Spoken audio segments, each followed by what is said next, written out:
আসসালামু আলাইকুম। সরলরেখার আজকের এই লেকচারটিতে আমরা একসাথে ৩টা টাইপ সমাধান করব। ২টা সরলরেখা দেওয়া আছে। এই ২টা সরলরেখা পরস্পর সমান্তরাল, লম্ব ও একই হওয়ার শর্ত নিয়ে আমরা আলোচনা করব। তো এই ৩টা টাইপের ম্যাথগুলা সবাই অনায়াসে সমাধান করতে পারে, কিন্তু বেসিক কনসেপ্টটা অনেকে জানে না। তো আজকের এই লেকচারটিতে আমরা বেসিক কনসেপ্ট সহ ম্যাথগুলা সমাধান করব। এখানে প্রথম যে ম্যাথটা দেওয়া আছে, এখানে আমি ২টা সরলরেখা দিছি, দেওয়ার পর লিখছি যে কে এর মান কত হলে রেখাদ্বয় পরস্পর সমান্তরাল হবে। ২টা সরলরেখা পরস্পর সমান্তরাল বলতে কি বুঝায় এটা নিয়ে আমি প্রথমে আলোচনা করি। আমি এখানে একটা চতুর্ভাগ আঁকলাম, এক্স অক্ষ আর ওয়াই অক্ষ। ২টা সরলরেখা পরস্পর সমান্তরাল বলতে কি বুঝায়? এই যে দেখো, আমি এখানে ২টা সরলরেখা আঁকলাম। মনে করো এই ২টা সরলরেখা পরস্পর সমান্তরাল। তো ২টা সরলরেখা যখন পরস্পর সমান্তরাল হয়, তাদের মধ্যবর্তী দূরত্ব তোমার কি সব জায়গায় কি হবে? সমান হবে। তাদের মধ্যবর্তী দূরত্ব সব জায়গায় সমান হবে। তাহলে এই কোণটা আর এই কোণটাও তোমার কি পরস্পর সমান হবে। তো এই কোণটার নাম দিলাম আমি কি θ1, এই কোণটার নাম দিলাম কি θ2। তাহলে আমরা এখানে লিখতে পারি যে θ1 সমান সমান θ2। উভয় পাশে আমরা tan অ্যাড করি। tan, তাহলে কি লেখা যায়? tan θ1 tan θ2। তাহলে tan θ1 এর পরিবর্তে আমি কি লিখতে পারি? m1। আর tan θ2 এর পরিবর্তে আমরা লিখতে পারি কি m2। এই m1 দ্বারা বুঝাই প্রথম সরলরেখার ঢাল, আর m2 দ্বারা বুঝাই কি দ্বিতীয় সরলরেখার ঢাল। তাহলে ২টা সরলরেখা যখন পরস্পর সমান্তরাল হওয়ার সত্য বলবে, তখন আমরা m1 = m2 ধরে ম্যাথগুলো সমাধান করার চেষ্টা করব। তাহলে আমরা এখানে প্রথম সরলরেখার ঢাল বের করি। প্রথম সরলরেখাটা দেওয়া আছে 3x প্লাস তোমার কি 2y মাইনাস 5 = 0। তো ঢাল m1 = কি হবে?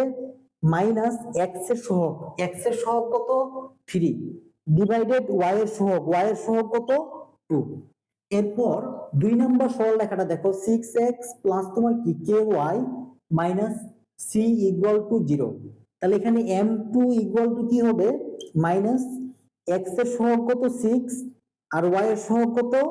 k। তাহলে আমরা m1 আর m2 এর মান অলরেডি পেয়ে গেছি, তাই না? আমরা এখন সমাধান করি। m1 = কত? m2। তাহলে এখানে দেখো মাইনাস 3/2 = মাইনাস 6/k। উভয় পাশে আমি মাইনাস মাইনাস কেটে দিলাম। এরপর আমি 3k = কত লিখতে পারি? 12। তাহলে k = কত? 4। তাহলে k এর মান যদি তোমার কত হয়?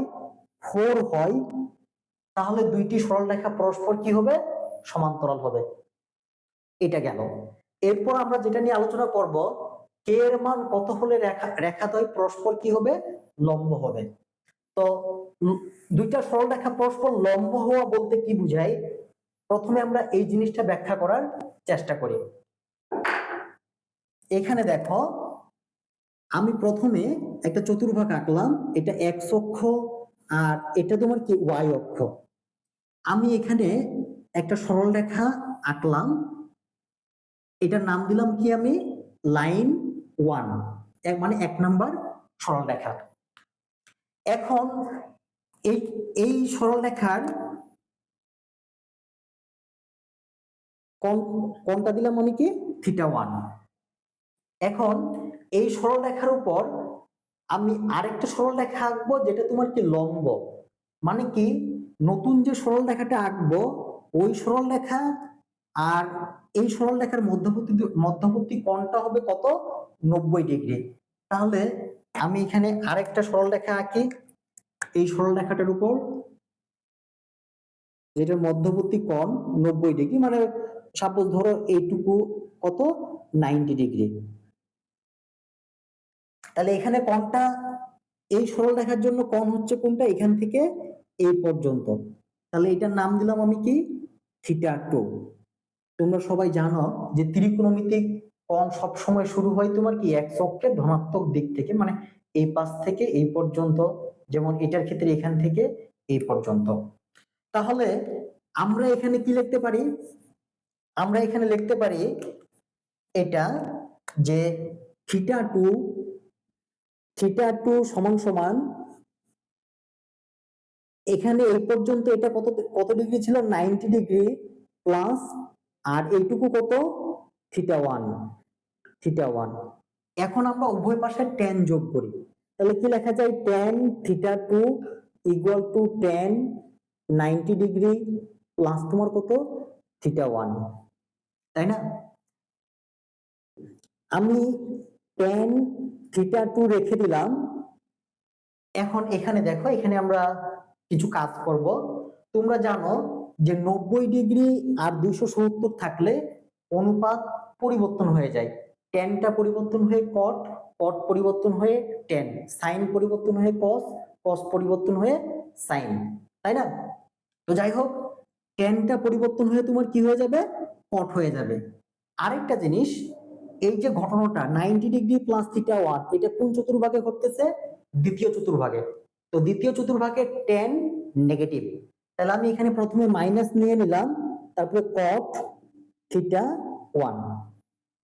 এরপর যে কাজটা করব সেটা হচ্ছে, আমি tan থিটা টু রেখে দিলাম, মাইনাস উপরে 1 cot,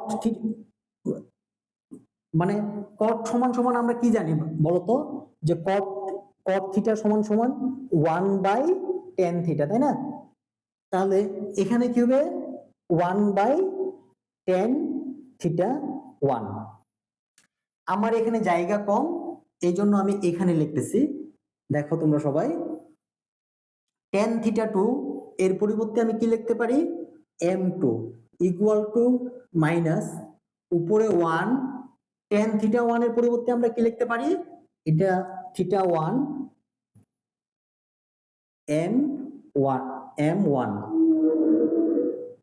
m1, তাহলে আমরা লিখতে পারি কি, m1 ইকুয়াল টু, তাহলে আমরা লিখতে পারি m1 m2 ইকুয়াল টু -1। তাহলে দুইটা সরলরেখা যখন পরস্পর লম্ব বলবে, আমরা কি করব, এই সূত্র ধরে সমাধান করার চেষ্টা করব। তাহলে এখানে দেখো, আমরা m1 এর মান কি জানি, m1 এর মান আমরা এই যে এখানে দেওয়া আছে -3/2, তাহলে এখানে লিখলাম আমি কি, -3/2 ইন্টু m2 এর মান কত, -6/k সমান সমান -1। তাহলে এখানে দেখো, এটা আমি ব্র্যাকেটের মধ্যে দিয়ে দিলাম, উপরে থাকে তোমার কত, 18, মাইনাস মাইনাসে প্লাস হয়ে গেল, 2k ইকুয়াল টু -1। তাহলে 2k ইকুয়াল টু কত লেখা যায়, -18। তাহলে k ইকুয়াল টু কত লেখা যায়, -9।